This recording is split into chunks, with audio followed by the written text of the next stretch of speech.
दूसरी बात, छुटकारा उनको मिलता है। दूसरा पॉइंट यह है आज की मीटिंग का, छुटकारा उन लोगों की जिंदगियों में हासिल होता है जो परमेश्वर की योजना को अपनी जिंदगी के छुटकारे से भी ज्यादा बड़ा स्थान देते हैं। अब्राहम को मालूम था कि परमेश्वर ने उसे बेटा देने के लिए बुलाया है। अब्राहम को मालूम था कि परमेश्वर ने उसके वंश को बढ़ाने के लिए बुलाया है। पर बाइबल कहती एक समय ऐसा आया जब अब्राहम को यह शक रूपी विश्वास हो गया कि अब उसके बेटा नहीं हो सकता। और जब दूत ने कहा कि अगले साल तेरे बेटा होगा, उसने कहा अब मुझसे मजाक ना कर, मेरी पत्नी जो बहुत बूढ़ी हो चुकी है, जिसका मासिक धर्म बंद हो चुका है, अब हमारे संतान नहीं होगी। लेकिन हम परमेश्वर में ही हैं, हम भागे नहीं हैं, हम दौड़े नहीं हैं, हम यहोवा से दूर नहीं हुए, हम अपने देश में वापिस नहीं गए। हालेलुया।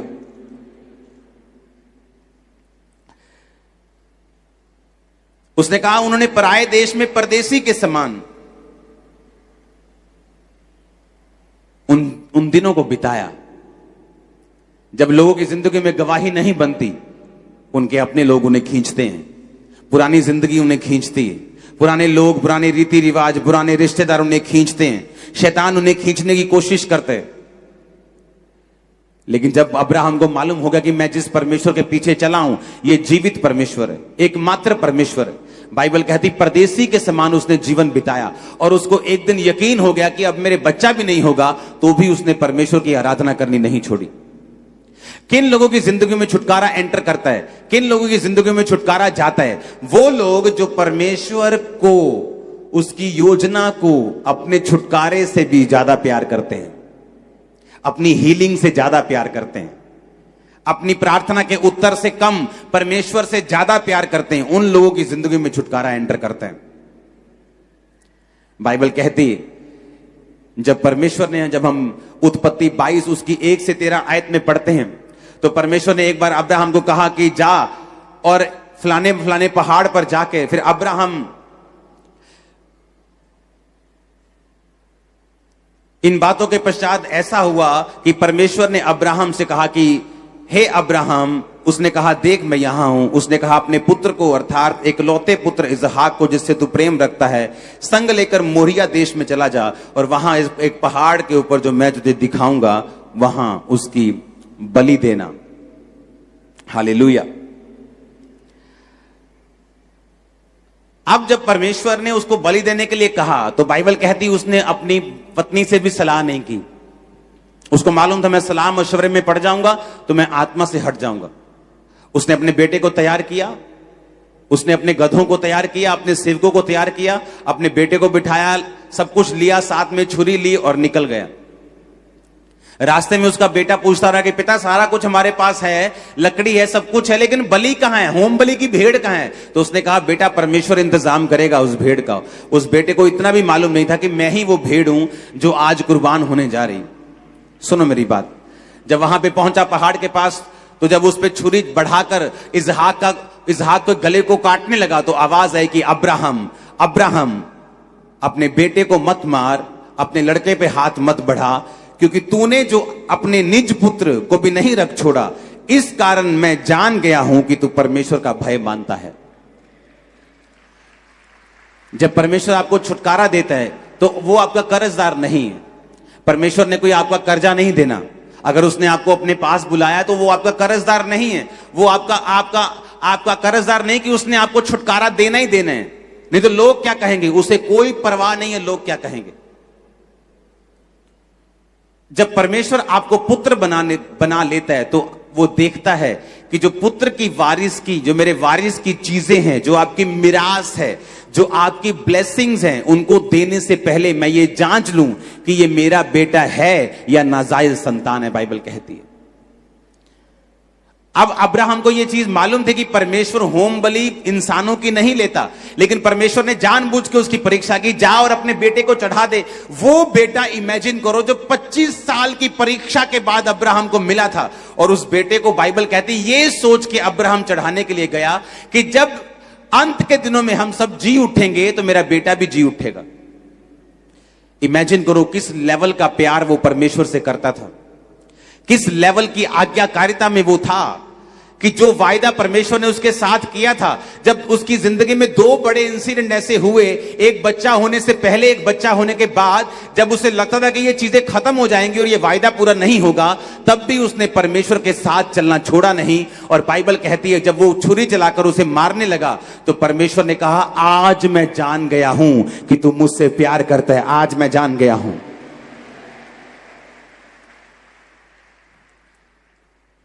और परमेश्वर ने फिर कहा, अब मैं तुझसे बड़ी जाति बनाऊंगा, अब मैं वो सारे वायदे तेरी जिंदगी में पूरा करूंगा।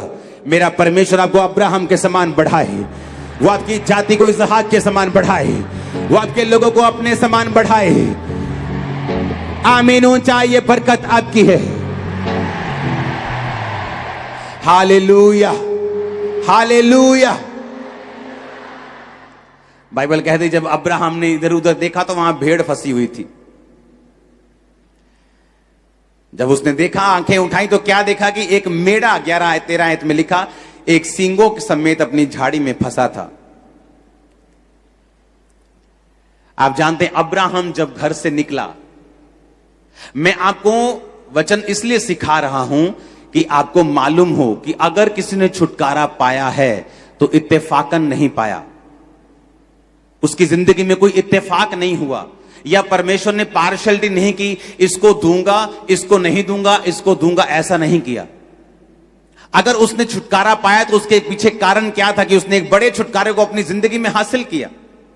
बाइबल कहती जब उसने इधर उधर देखा तो एक मेढ़ा झाड़ियों में, लकड़ियों में फंसा हुआ था।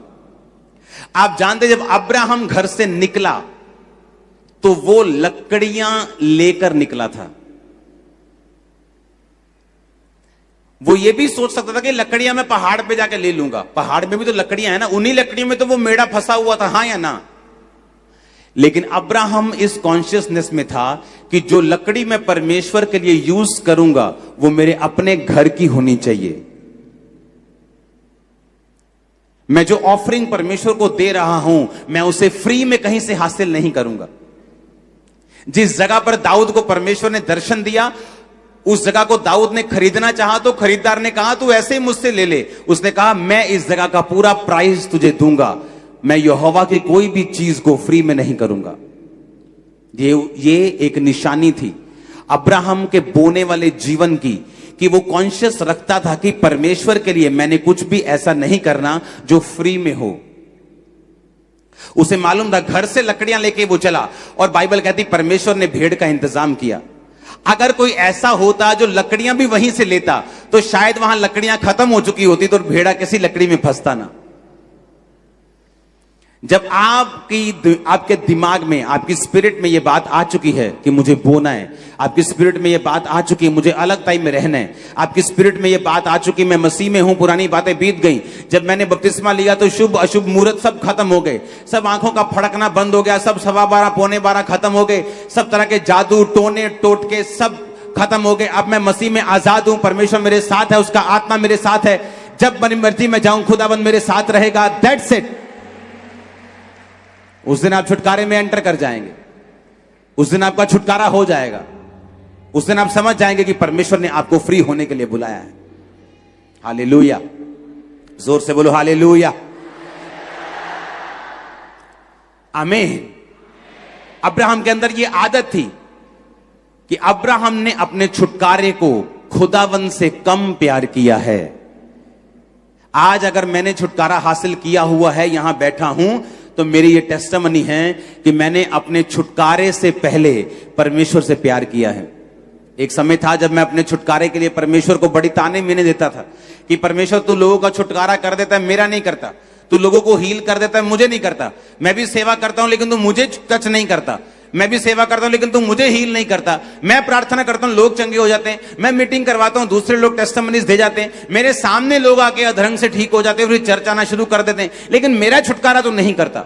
लेकिन मैं ये नहीं जानता था कि परमेश्वर की योजना मेरी जिंदगी में बड़ी है और वो मुझे छुटकारा देना चाहता है, लेकिन वो मुझे ट्रेन कर रहा था कि अगर मैं छुटकारा ना भी पाऊं तो क्या मैं सेवा करने के लिए तैयार हूं, क्या परमेश्वर को मानने के लिए तैयार हूं, क्या उसकी सेवा करने के लिए उसको प्यार करने के लिए तैयार हूं। जितने लोगों को छुटकारा चाहिए, ये बात को इमेजिन करके सोच के अपनी जिंदगी में पकड़ के रखना, गंड बन के रखे पंजाबी च कहते हैं। अगर अपने छुटकारे को परमेश्वर से ज्यादा प्यार करोगे तो छुटकारा कभी आपको हासिल नहीं होगा। सबसे पहला प्यार आपको परमेश्वर को करना है। बाइबल कहती है अब्राहम ये जानकर भी कि अब मेरे बच्चा नहीं होगा, उसने यहोवा को नहीं छोड़ा। ये जानकर भी जो बच्चा हो गया है अब इतने सालों बाद और बड़ा हो गया है, फिर भी कुर्बान करने के लिए चल पड़ा बिना किसी सलाह मशवरे के। यह साबित करता है कि अब्राहम परमेश्वर से प्यार करता था। तीसरा पॉइंट लिखो अपने कॉपी और पेन में। अगर आपका ध्यान आत्मिक नहीं है तो भी आपकी जिंदगी में आपको छुटकारा नहीं मिलता। जितने लोग सिर्फ चंगाई को ढूंढते हैं, सिर्फ बरकत को ढूंढते हैं, सिर्फ मेरा डाइवोर्स कैंसिल हो जाए, सिर्फ मेरा एक्सीडेंट ये मैं ठीक हो जाऊं, और उन्हें आत्मिक जिंदगी से कोई लेना देना नहीं। प्रार्थना की या नहीं की, चोरी की आदत है कि नहीं है, व्यभिचार करते हैं कि नहीं करते, हम अभी भी शुभ अशुभ मुहूर्तों को मानते कि नहीं मानते, हम ये काम करते हैं कि नहीं करते, उनको कोई मतलब नहीं। उनको अपनी आत्मिक जिंदगी से कोई मतलब नहीं। प्रार्थना की है कि नहीं, कोई मतलब नहीं। वचन पढ़ते हैं, बाइबल पढ़ते हैं कि नहीं पढ़ते, रोजा रखते हैं, गालियां निकालते हैं कि नहीं, उन्हें कोई मतलब नहीं। बाइबल कहती है, जब हम इब्रानियों की पुस्तक 11 उसकी 10 आयत को पढ़ते हैं तो वहां लिखा, क्योंकि वह उस स्थिर नींव वाले नगर की बाट जोता था जिसका रचने वाला और बनाने वाला परमेश्वर है। बाइबल कहती है कि जब अब्राहम को यह मालूम हो गया कि मेरे बच्चा नहीं होगा, तो क्या ऐसी सोच थी उसके दिमाग में जिस सोच ने उसको ये परमेश्वर में बनाए रखने पर मजबूर कर दिया कि अब तेरे बच्चा नहीं होगा तो आगे क्या। बाइबल कहती वो उस स्थिर रहने वाले, फिर से पढ़ेंगे 10 आयत को, क्योंकि वह उस स्थिर नींव वाले नगर की बाट जोहता था जिसका रचने वाला और बनाने वाला परमेश्वर है। बाइबल कहती है धरती और पृथ्वी, धरती और आसमान हिलाए जाएंगे। धरती पर कोई भी नगर स्थिर नींव वाला नहीं है। धरती का कोई भी नगर स्थिर नींव वाला नहीं है, क्योंकि बाइबल कहती है कि धरती और आसमान हिलाए जाएंगे। जब आगमन होगा, जब न्याय होगा तो ये हिलाए जाएंगे। ये किस स्थिर नींव वाले नगर की परमेश्वर बात कर रहे हैं? परमेश्वर हेवन की बात कर रहे हैं। जब अब्राहम को यह बात मालूम हो गई कि मैं शायद ये छुटकारा ना पाऊं, तो बाइबल कहती उसने ये सोच लिया था कि कोई बात नहीं, अगर मैं इस दुनिया में आशीषित इस आशीष से नहीं हुआ तो भी मैं स्वर्ग में जा रहा हूं, मैं उद्धार पा चुका हूं, मैं यहोवा के पास जा रहा हूं। कोई भी विश्वासी अगर इस सोच को नहीं रखता तो मैं आपको बता सकता हूं लाइफ में कहीं ना कहीं जाकर वो छुटकारे को नहीं हासिल कर पाएगा और कहीं ना कहीं जाकर वो अटक जाएगा। कहीं ना कहीं जाकर शैतान उसे फंसा लेगा, कहीं ना कहीं जाकर उसकी ग्रोथ, उसकी जिंदगी की आत्मिक ग्रोथ, उसका कहीं ना कहीं वो स्टक हो जाएगा, कहीं ना कहीं वो फंस जाएगा अगर उसकी सोच ये नहीं है। बाइबल कहती जब अब्राहम को विश्वास हो गया कि अब मेरी जिंदगी में बेटा नहीं होगा, बाइबल कहती किस कारण वो बना रहा परमेश्वर में, क्योंकि वो स्थिर नींव वाले नगर की बाट जोहता था जिसका रचने वाला और बनाने वाला परमेश्वर है। अब्राहम ये सोच चुका था कि कोई बात नहीं, अगर ये ब्लेसिंग मेरी लाइफ में नहीं है मैं स्वर्ग जा रहा हूं। कोई बात नहीं, अगर बेटा नहीं हुआ मैं स्वर्ग जा रहा हूं। कोई बात नहीं, अगर फाइनेंशियल ब्लेसिंग नहीं है मैं स्वर्ग जा रहा हूं। कोई बात नहीं, अगर हीलिंग नहीं हुई मैं स्वर्ग जा रहा हूं। परमेश्वर ने कहा अगर तुम्हारा ऐसा विश्वास नहीं है तो शैतान तुम्हारे अंदर रुकावटों को पैदा करेगा, तुम्हारी हीलिंग में रुकावट होगी, तुम्हारे छुटकारे में रुकावट होगी, क्योंकि शैतान को अगर ये बात समझ आ गई कि अगर वो तुम्हारी हीलिंग को रोक ले तो तुम परमेश्वर से रुक जाओगे, वो तुम्हारी हीलिंग को रोक लेगा। क्योंकि शैतान को वो बड़ा इंटरेस्टेड है तुम्हारे उद्धार को खत्म करने के लिए। वो बड़ा इंटरेस्टेड है कि तुम्हारा उद्धार जो है वो कभी ना हो। वो बड़ा उसको तुम्हारी हीलिंग रोकने से कोई लेना देना नहीं। उसको हीलिंग ना हो, छुटकारा हो, पैसे की बरकत मिले, उसको कोई लेना देना नहीं। वो इन चीजों को रोकता है ताकि तुम्हारे उद्धार पर चोट कर सके, तुम्हें परमेश्वर से दूर लेके जा सके। और बाइबल कहती अब्राहम इसीलिए बना रहा क्योंकि उसका जो दिमाग था वो उद्धार की ओर था, वो मुक्ति की ओर था, कि वो उस स्थिर नींव वाले नगर की बाट जोता था। पढ़ेंगे उस आयत को, जिसका रचने वाला और बनाने वाला परमेश्वर है। आमीन। मैं आपको फिर कह रहा हूं, अगली आयत में लिखा, विश्वास से सारा ने बूढ़ी होने पर गर्भ धारण करने की सामर्थ पाई। सामर्थ तब काम करती है जब आपके अंदर फेथ होता है। फेथ सिर्फ यही नहीं, विश्वास सिर्फ यही नहीं कि एक दिन प्रभु मुझे चंगा करेगा या उसके कोड़े खाने से मैं चंगा हो चुका हूं। विश्वास इसको भी कहते हैं, वो चंगा करे ना करे, वो मेरा परमेश्वर है, मैं स्वर्ग जा रहा हूं, मैं उद्धार पा चुका हूं, मैं परमेश्वर की संतान हूं। आमीन। और जब आप ऐसा विश्वास रखते हैं, जब आपका विश्वास अटल है, आपने परमेश्वर में जीने और मरने का फैसला कर लिया है, आप भी सामर्थ पाएंगे इम्पॉसिबल चीजों को पॉसिबल करने की। वचन कहता है सारा ने सामर्थ पाई गर्भ धारण करने की। मैं आपको सामर्थ देता हूं यीशु के सामर्थी नाम में सब कुछ धारण करने की। मैं अनॉइंट करता हूं आपको यीशु मसीह के सामर्थी नाम में सारा की तरह ब्लेसिंग लेने की सामर्थ को आपकी लाइफ के ऊपर रिलीज करता हूं। आमीन हो जाए बरकत तुम्हारी है चर्च। Hallelujah, hallelujah. याद रखो मेरी बात को कान खोलकर सुनना, दुनिया की हर ब्लेसिंग आप लोगों के लिए बनाई गई है। दुनिया की हर बेस्ट चीज तुम्हारे लिए बनाई गई है।